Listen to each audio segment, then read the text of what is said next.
Dumb Husky and his white cat Shizun. Chapter 103. Shizun, I'm coming to find you. As it turned out. Disciple. Moran had never imagined that the monk in front of him would be Chu Wanning's mentor and was speechless for a while. On the contrary, Shi Mei was quick to react and immediately made a solemn salute and said, I had no idea that Master had such a connection with my late Shizun. This younger generation disciple respectfully met Elder Master Huizhui. Master Huizhui however said, there is no need to call this poor monk as Elder Master. Chu Wanning has long since been expelled from the monastery. Shi Mei's eyes widened slightly and was even more surprised. He was cautious by nature, and although he was surprised and would like to know more, when he saw the expression on Master Huizhui's face, he knew that he did not want to talk about it, so he did not ask any further. But Moran's mind was not here, his heart was on fire, and he said urgently, Master, you said you came for Shizun. Then does this mean? Do you have a way to bring back Shizun's soul? Aran. Do you have a way to bring his soul back? Don't deceive me. Are you? Moran was exhausted and he hasn't rested properly for days. He was dizzy and a lump lodged at his throat. He couldn't speak for a while as tears gathered in his eyes. Master Huizhui sighed, it is important for young Master Mo to take care of himself, and yes, that is why this old monk has come. Moran's face, already as pale as paper, suddenly flushed with blood as he looked straight at Master Huizhui, his lips turning blue and white for a moment before he said, Are you sure? This old monk's late-night visit is not to tease young masters. Moran wanted to say something else, but the knot in his throat choked his words. After a long silence, Master Huizhui said, the technique of rebirth is extremely difficult, as to change one's destiny is against the heavens, and if I had not owed Chu Zongxi so much, I would not have considered doing this. It is only after much thought that I have made the choice to visit Shi Sheng Peak. Against the heavens. Moran murmured, chewing the words between his lips and teeth before saying tragically, against the heavens. A wicked person like me was given the chance to change my fate. How can a good man like him not deserve the opportunity? Fortunately, his words were so vague that no one could discern that he meant to say he was also reborn. Shi Mei said, Elder Master, since this is a reversal of fate and the art of rebirth is forbidden, it must be very difficult to perform and may not be successful, right? Yes. Master Huizhui said, in this technique, the people involved are not only the practitioner and the deceased, but also someone who must go and find the souls of the deceased. The journey to rebirth is full of danger and risks, and if one is not careful, the deceased soul will be destroyed and scattered. Shi Mei. If you are not willing to risk your lives for him, then even if I open the door of time, space, life, and death for his rebirth, Chu Wanning will not be able to return. The fact is, even before Master Huizhui said this, Moran already had a good guess. The reason why the three forbidden techniques are forbidden is that they always require sacrificing something that is not needed for ordinary spells and taking risks that ordinary spells do not have. In his previous life, he would have given up his life for Shi Mei. In this life, he will not hesitate to repay Chu Wanning's kindness. Moran has a heart, but in his last life, he never gave even a bit of it to Chu Wanning. In the candlelight, he looked at Master Huizhui's face and said, Master, there is no need to ask Xuemeng any more. Shizun died because of me. This matter need not involve others. If there is danger in the proceedings, this disciple is willing to bear it with all his strength. Aran, Shi Mei murmured, before turning his head to ask Master Huizhui, we will pay heed to Elder Master's words, but I wonder what are these risks and dangers are like. Master Huizhui said, although young Master Mo is willing to undertake it all by himself, but for the first step of this technique, the more people are willing to offer themselves, the more chances there are to succeed. It would be better to wait for young Master Xue to come, and then this old monk will tell you all about it. This old monk had already asked someone to call for him when he was on his way up the mountain. He paused and smiled at Shimei again. Also, remember not to call this old monk elder master anymore. As I said earlier, this old monk no longer holds the position of Chu Zongshi's Shizun. Mo Ran finally calmed down a little and asked, "Why did you expel my Shizun?" Shimei said breathlessly, "Ran. No matter, it is not something unspeakable." Huizhui sighed.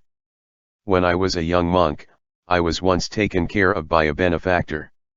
However, his life was short and his soul was scattered to protect the lives of others during a great calamity. 100 years have passed, but I still feel anxious when I think about it. For this reason, I've given my disciples a set of rules to follow. One of the most important rules is that disciples must concentrate on their training, and before attaining the right results, they must not get involved in mundane matters and interfere with ordinary folks, lest they endanger their own lives." Mo Ran pondered half-heartedly and said, "My Shizun broke this rule." "Yes." Huizhui smiled bitterly. "My young disciple is the same as my benefactor. He grew up in the monastery until he was a young man. He was so young and gifted that he could have cultivated safely until he ascended. But when he was a young man, he went down the mountain to collect ore and happened to run into a displaced person who had taken refuge." Shimei sighed and said, "If that were the case, Shizun would not have stood by and watched."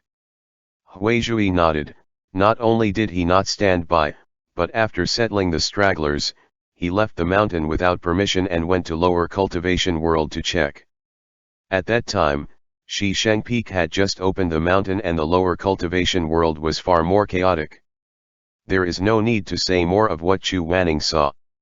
When he came back, he told me that he wanted to end his purification for the time being and go to the Red Earth to help the wounded and save the dead. Shimei asked, "And did you agree?" "No. He was only 15 years old, pure in nature and strong in temperament, and very easy to be deceived. I would never have allowed him to leave the mountain without permission. The world is full of dangers and this poor monk, as his master, was really worried." Mo Ran said, "But he still didn't listen to you in the end." "That is right. He had a big fight with me after hearing that.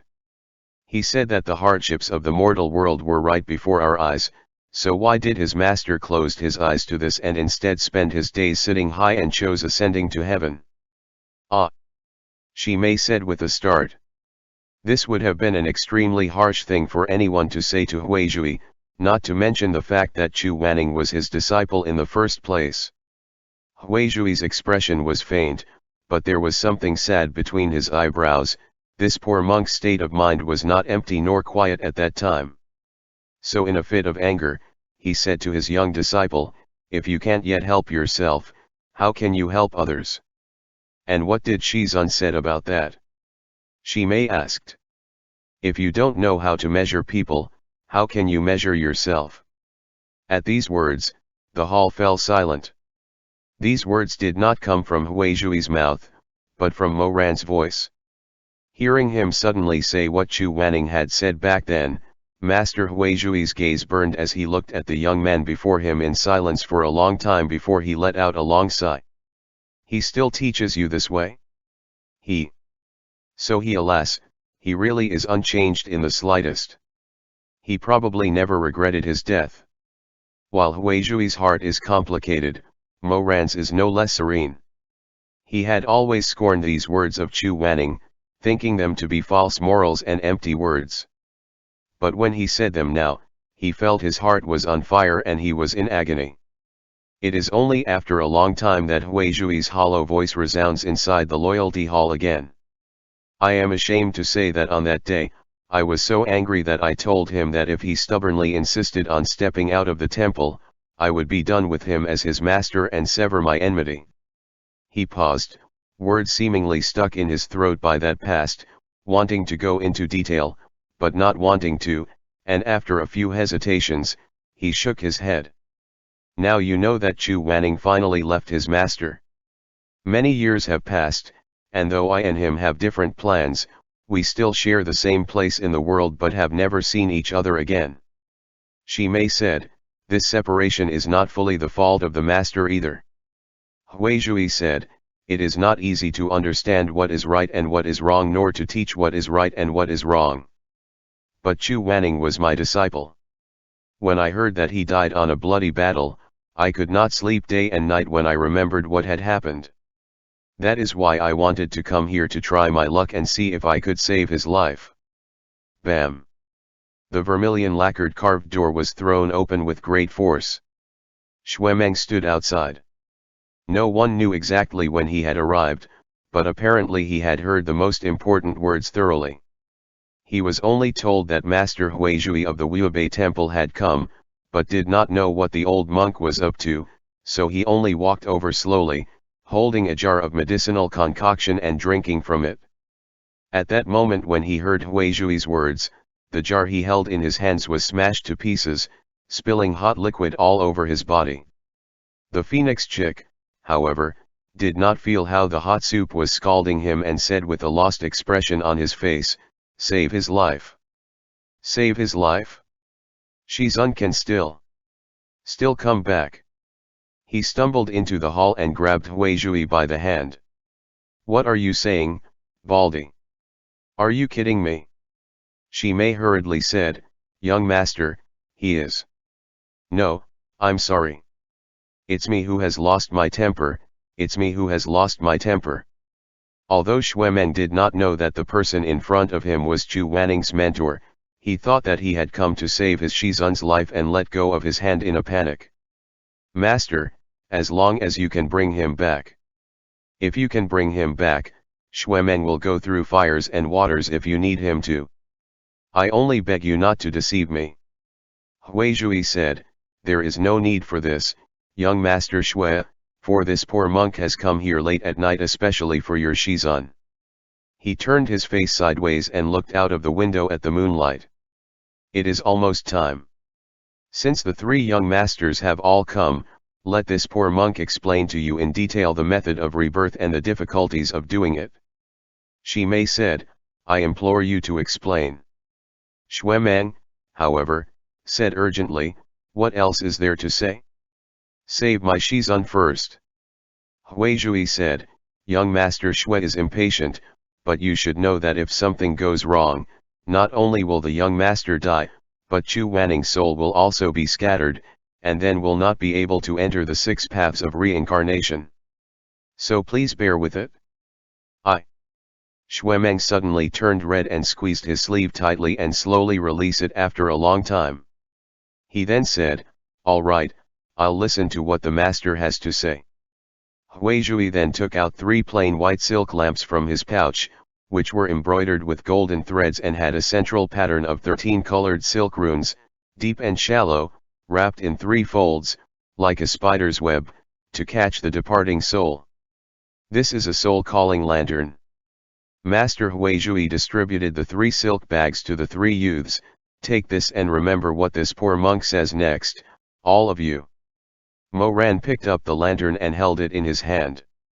"A human being has 3 hun and 7 po, the 3 hun are the earth soul, the cognizance soul and the human soul. After death, the 3 souls fall into the yellow spring, and each of them leaves its own part. You all know this well, but where each soul goes after death, I guess you don't." Shimei said, "Please explain." "The earth soul and the human soul enters the underworld and the cognizance soul remains in the corpse. In fact, only the human soul can be reunited with the cognizance soul in the human world. When the human soul returns, it often has an unfulfilled wish. When its wish is fulfilled, it will merge with the cognizance soul remaining in the corpse and return to the underworld where it will reunite with the earth soul and wait for reincarnation. Many people only have partial understanding of this and attempt the method of rebirth, but what they end up invoking back is only a half-remnant soul, which naturally dissipates as time pass. In the previous life, after Shimei's death, Mo Ran had tried to invoke his soul, but as Huizhui said, only the thin shadow of the man showed under the white stream of the moon which quickly transformed into 2 scattered fireflies. Mo Ran murmured, "It really is so." Huizhui continued, "Chu Wanning's cognizance soul is still in his corpse, so you do not need to concern yourselves with it. The important thing is to find his human soul, as well as his earth soul. Xuemeng asked, how do I find it? Huizhui said, by using this soul-calling lantern. This lantern can only be lit by spiritual energy. After you have filled it with your respective spiritual energy, take it and walk around Shi Sheng Peak. If Chu Wanning does not resist the three young masters, the light of the lamp will illuminate his human soul. Mo Ran's heart went cold at his words. Well, what if Shizun doesn't want to see us? This is the first difficulty, and that is why the more people are willing to seek him out, the easier it is to succeed. You need to know that if he has no desire to return the world of the living and is determined to go, then the soul-calling lantern will not be able to illuminate him. Therefore, if the rebirth technique is to be used, the time and place has to be right. If those who seek him are not attached to the deceased, and if the deceased do not wish to return to the human world themselves, no one can force them to do so, Huizhui said. Mo Ran couldn't help but tighten his grip on the soul-calling lantern in his hand. Xuemeng said urgently, Shizun is most concerned about us, so how could he not want to come back? Master, what should we do after using the soul-calling lantern to find Shizun's soul? Once you have found his human soul, you will need to go somewhere. Where? Xuemeng asked. To hell. Huizhui replied. None of the three had expected to actually go to hell, so they were all shocked. She Mei let out a soft ahh, and asked in a low voice, how can a living person go to hell? I have a way of doing it. The young master need not worry about that. Huizhui glanced at him unhurriedly and continued, but whichever of you three finds Chu Wanning's soul first, then you must be earnest in your hope for him to return to the world of the living and be willing to seek his return from the Yellow Springs. If you do not have a firm intention, Chu Wanning's soul will scatter halfway and will never be gathered again. Shi Mei, this. Xuemeng said, my Shizun has been so kind to me that even if I were to go to the infernal hell to find him, I would have nothing to say. My master died because of me. Mo Ran lifted his eyes and said, I owe him a great deal, and there is nothing more to be said. Huizhui said, good. Then remember clearly that after Chu Wanning's soul has been found by the first person, no one else will be able to see him again, even if they go there. And the one who finds him must make sure that the lantern is kept lit and shining on his soul until dawn.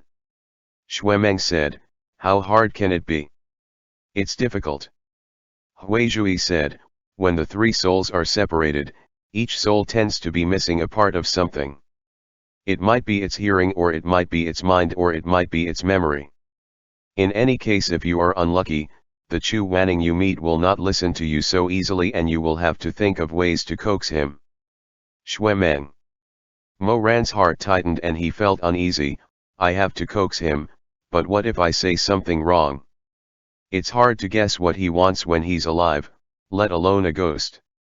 He was genuinely worried, but Xuemeng had been at odds with him for so long that he thought Mo Ran was mocking Chu Wanning, so he glared at him and then turned his head and said, what's so hard about coaxing?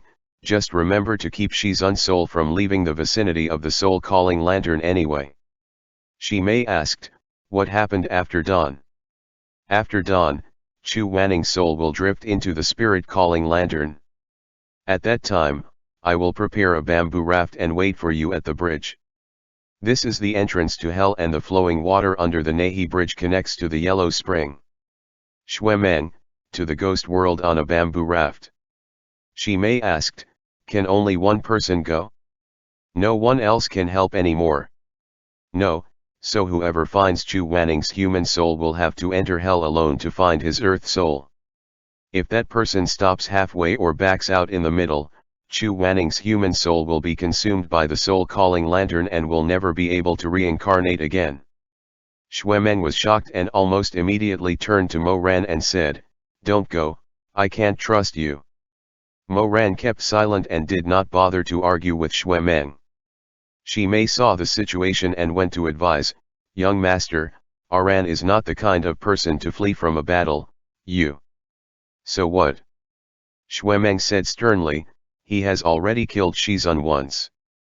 What would make me believe that he won't kill him a second time? He is a plague. Shi Mei whispered, how can you say that when Elder Master is still here? How can I not say that? How many times has Shizun been hurt because of him? When Xuemeng said this, his eyes reddened again, his lips trembled and shivered, and he suddenly lost control of himself and reached out to yank the spirit calling lantern from Mo Ran's hand.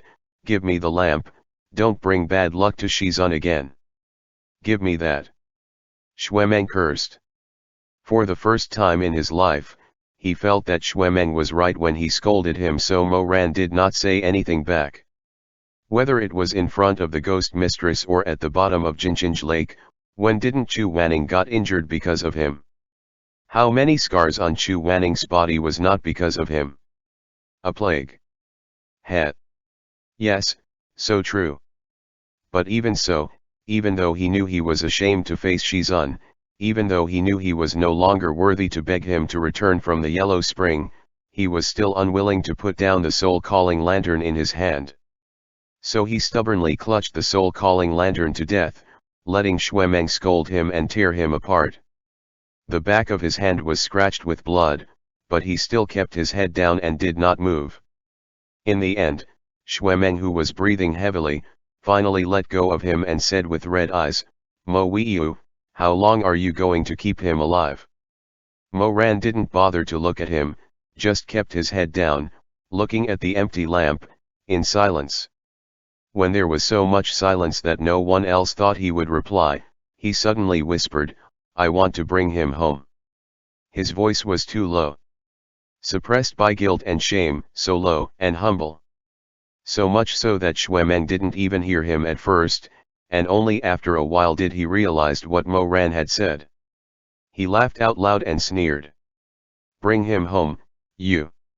Mo Ran closed his eyes. Xuemeng spat out, each word tearing between his teeth, how do you still have a face? Young master. Don't hold me, let go. Xuemeng jerked his sleeve out of Shi Mei's hand, sadness and resentment shining in his eyes as he stared dead at Mo Ran and hissed, how are you worthy? Mo Ran's hand seemed to tremble slightly, and his curtain of lashes dropped even further. In that moment, there was a subtle illusion that Chu Wanning was still alive and that Chu Wanning would next say, Xuemeng, stop messing around. It turned out that Shizun had been covering for himself all along. It's the fact that you take it for granted and think you deserve it. Mo Ran didn't know what to say, so held the spirit calling lantern like it's the last straw. He bowed his head and repeated, I want to bring him home. You're only saying this, you. I see you. Well, young Master Shui. Master Huizhui finally looked a little uncomfortable, sighed and said, if young Master Mo has the heart, you should let him do it. If he really doesn't have the intention, it will not be too late to do the calculations again. Now everything is still uncertain, so why should young Master Shui be aggressive? Xuemeng sulked and wanted to say something more, but finally held back for Huizhui's sake. After holding back for a moment, he dropped another sentence. If Shizun is harmed, I will kill you as sacrifice to him. Huizhui sighed, the grudge of the two young masters will be settled later. Mo Ran said, I would like to ask Master to please cast the spell. The spell on the spirit calling lantern has been cast. Huizhui saw that Mo Ran was about to pour in his spirit energy to light up the soul calling lamp, and raised his hand to stop him. Hold on, young master. Xuemeng said urgently, what else is going on? This poor monk would like to repeat that if someone finds the human soul of Chu Wanning, that person will have no way out and will have to go to hell. Although this poor monk will put a protective spell on that person, it is extremely dangerous for a living person to enter the land of the dead. If you are not careful, you may not survive. Master Huizhui looked meaningfully at the three faces in turn. This stern warning is not just empty phrase. It may not be difficult to find Chu Wanning's earth soul in hell, but what is difficult is to travel alone to hell and face the unknown. If you are lucky, The earth soul will be found quickly, but if you are unlucky and have an accident, you will. Is it going to kill me? Shimei asked. Death is a light penalty. I am afraid that by then Chu Wanning and the young master will both be destroyed and will have no chance of reincarnation. Huizhui said, therefore, if any of the three masters has any hesitation, they should return the soul-calling lantern to me. There is no one in this world for whom one must die for, and there is no shame in savoring one's life. It is not too late to regret it. I don't regret it. Xuemeng, being the youngest and the most passionate, immediately said, whoever regret it is the grandson. He said and glared at Mo Ran. Perhaps because of the humiliation he had suffered as a child, Mo Ran's love and hate had been sharpened into sharp claws, and if someone hurt him, he would gut them. Mo Ran glanced at Xuemeng and looked back at Huizhui. I don't regret it either. Huizhui nodded and continued, well then, when you arrive in hell, then find his earth soul as soon as possible. When the earth soul and the human soul had joined together inside the soul-calling lantern, the lamp will light up the path back to the sun. Then the next step will be left to this old monk. It seems easy enough for him to say these proceedings, but anyone who listened knew that this chain of events is extremely volatile and dangerous, especially if the soul of Chu Wanning is not found in hell, or if the soul is lacking in mind or memory and refuses to combine into one, then the one who goes down to hell to look for him will lose his life. Huizhui therefore asked the three of them one last time in a quiet voice before they lit their soul-calling lantern. Once the light is on, there is no turning back. This is not a child's play, so this monk asked you once more, do you have any reservation? All three replied, none at all. Good. Huizhui slowly rubbed out a smile, half bitter, half relieved. Chu Wanning, you are far better than me as a master. He recited the incantation and the soul-calling lamp suddenly flickered twice and lit up. It can be seen that in the lanterns in Xuemeng and Mo Ran's hand, almost simultaneously two tongues of red flame sprang up, dipping the white silk lantern into red. A moment after, the lantern under Shimei's hand also glowed faintly, lit by a watery stream of spirits that was blue in color. Go on. Huizhui said. Success or failure, return or not, all will be seen tonight. If it doesn't happen tonight, then, alas. When Mo Ran thought of all the good things Chu Wanning had done for him during his lifetime, he felt a vague pain in his heart and could not bear to listen to Huizhui's words any longer. As long as he is still willing. As long as he is still willing to come back with me. Each of the three lights exited the loyalty hall and were soon swallowed up by the immense blackness of the night and disappeared. End chapter. Dumb Husky and his white cat Shizun. Chapter 104. Shizun's Wantons. A wind lantern wanders around Shisheng Peak, searching for the half-soul that has returned. After the soul-calling lantern was lit, Mo Ran was no longer visible to the living. He seemed to have become half a ghost, walking all over the bluestone steps, the corridors, and the terraces. Red Lotus Pavilion, Skyfrost Hall, Sansei Terrace. I have looked everywhere, but he is nowhere to be found. Mo Ran wondered if it was possible that Shizun might have been so tired of him in life that he would never want to see him again after his death. The thought sent him into an icy hole.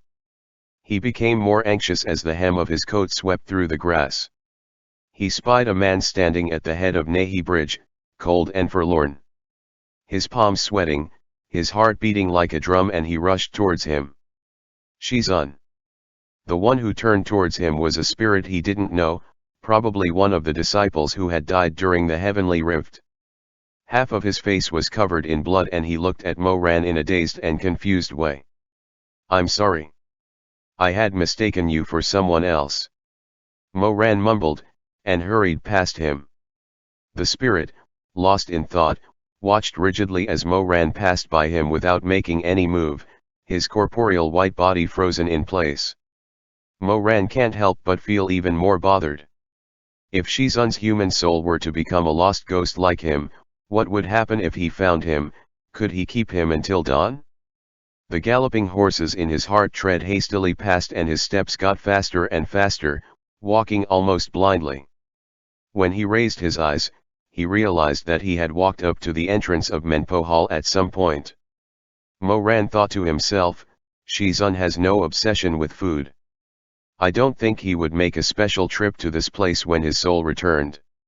He was about to turn around and leave when he heard a soft sigh coming inside the kitchen of Menpo Hall. The sound was faint, but it was as loud as a thunderclap inside Moran's skull. He almost stumbled through the kitchen door and trembled as he lifted the lamp in his hand. The light of the lamp was as warm as the rising sun, but it was faint, illuminating the silhouette of a man in white.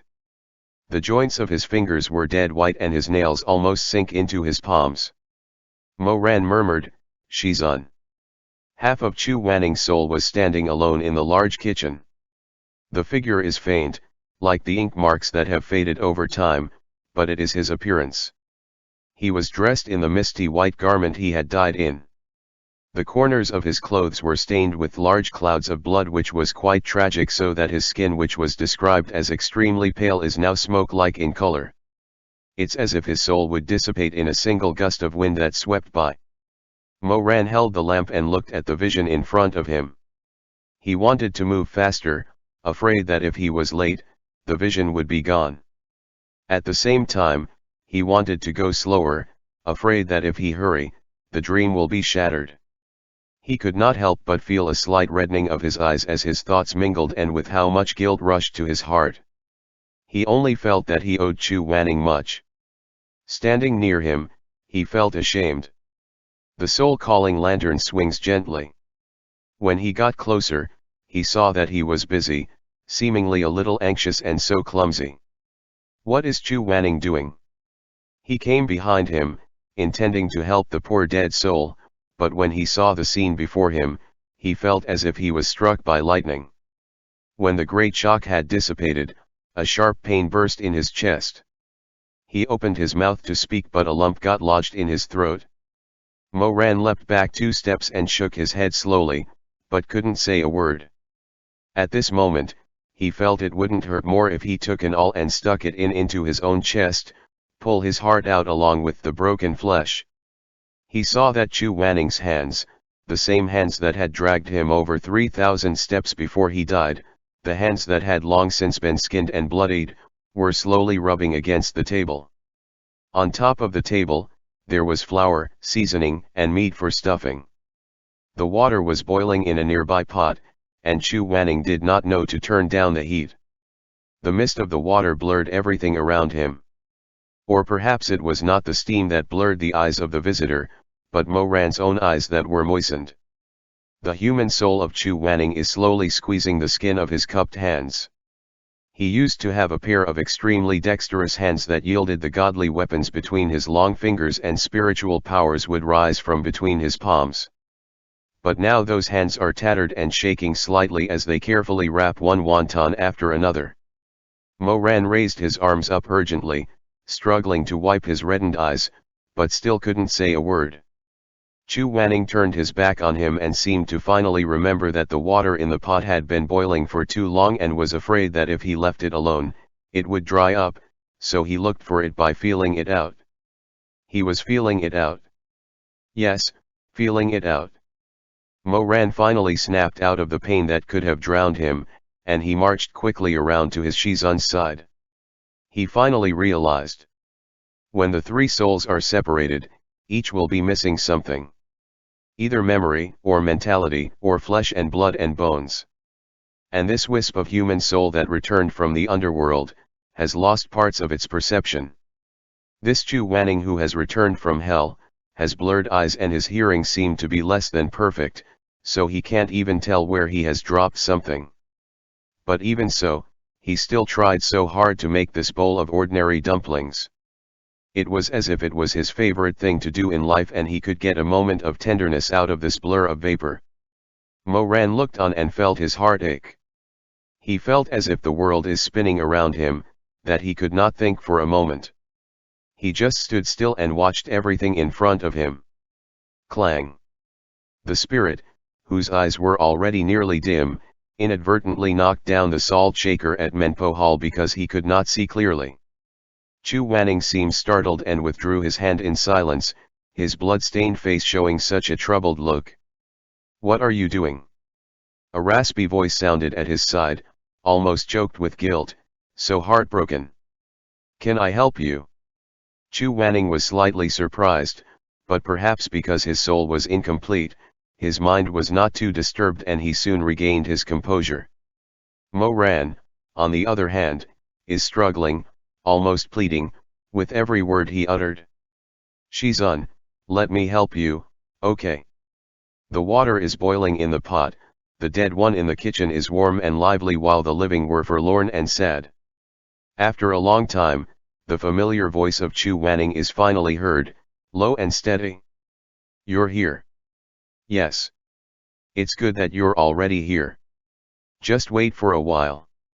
When the wontons are ready, bring it to Mo Ran." Mo Ran was stunned and did not understand what Chu Wanning was talking about. But Chu Wanning only took the filled wonton in his hand and put it into the boiling pot, his face softening in the steam. Then he said, "He must have hated me after I punished him so severely yesterday.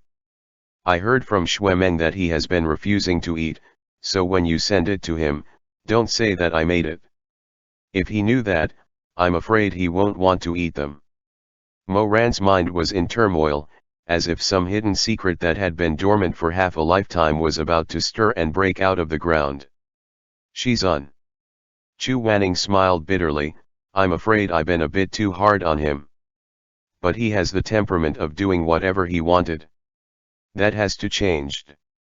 I don't want to talk about it anymore. Find me a bowl, something thick and strong. It's windy outside, don't let it get cold when you bring it over. Something is coming to light." As if hearing a slight shattering sound in his mind, a memory finally pecked its way through the shell with its sharp teeth and claws and came screaming at Mo Ran like a ghost. All of a sudden, it was dim and dark. Wonton. Shimei. Shizun. It was the first time he had ever eaten Shimei's wonton dish. That time, he was punished by Chu Wanning for accidentally plucking the special flower planted by Madame Wang. He was beaten to a pulp by Tianwen that he felt as good as dead afterwards. He was lying in bed, refusing to get up. He just thought that he had plucked that flower to give to Shizun and yet he had been whipped unmercifully. He felt that he had been blind, his eyes seemed to be covered in lard to think that Chu Wanning would be gentle and caring. That was the day Shimei came into his room with a bowl of steaming red wonton dish. His soft voice with warm tone and his wonton dish warmed his heart and turned all his disappointments with Shizun into good feelings for Shimei. But who would have known? But who would have known? The soul of the deceased who stood beside him and other souls of the dead returned for different reasons. Some, like Luo Xianxian, returned to see the stories they did not know after death, while others, like the man by the Nahi Bridge, returned unattached, just wanted to wander the place where they lived before. Chu Wanning's human soul had poor eyesight and cannot distinguish the voices of those around him. He did not even know the day or the hour. He returned to the mortal world probably because he felt there is something he had not done right and felt regretful about it. He came back to make amends. So, Chu Wanning finally made a decision that is not the same as the one he made during his lifetime. The wonton dish was put in a bowl with shredded green onion, creamy soup, and red oil topping. He was about to hand the bowl to Shimei but suddenly stops at the end.